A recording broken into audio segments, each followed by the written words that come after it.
భగవద్గీత సర్వ మానవాళి కోసం.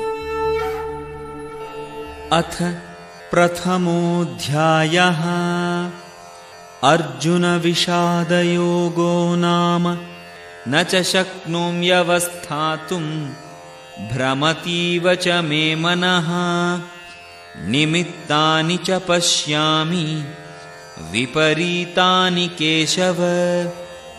కేసి సంహారి ఓ కృష్ణ, నేను ఇప్పుడు ఇక్కడ ఏమాత్రమూ నిలువలేకుంటిని. నన్ను నేను మరిచిపోచున్నాను. నా మనస్సు చలించుచున్నది.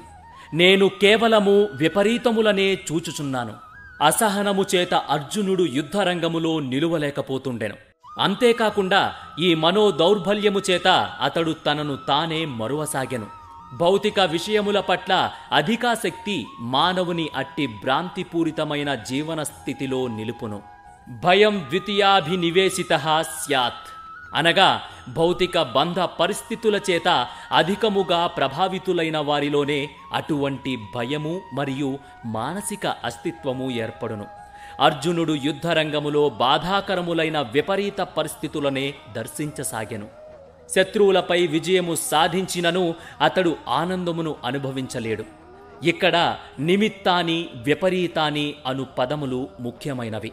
మానవునకు తన తలంపులో నిరాశ మాత్రమే కనిపించినప్పుడు నేనిక్కడ ఎందుకు ఉన్నాను అని భావించును. సాధారణముగా ప్రతి ఒక్కరూ తమ పట్ల తమ హితము పట్లనే ఆసక్తి కలిగి ఉందురు. పరమాత్మ పట్ల ఎవ్వరునూ ఆసక్తిని కనపరచరు.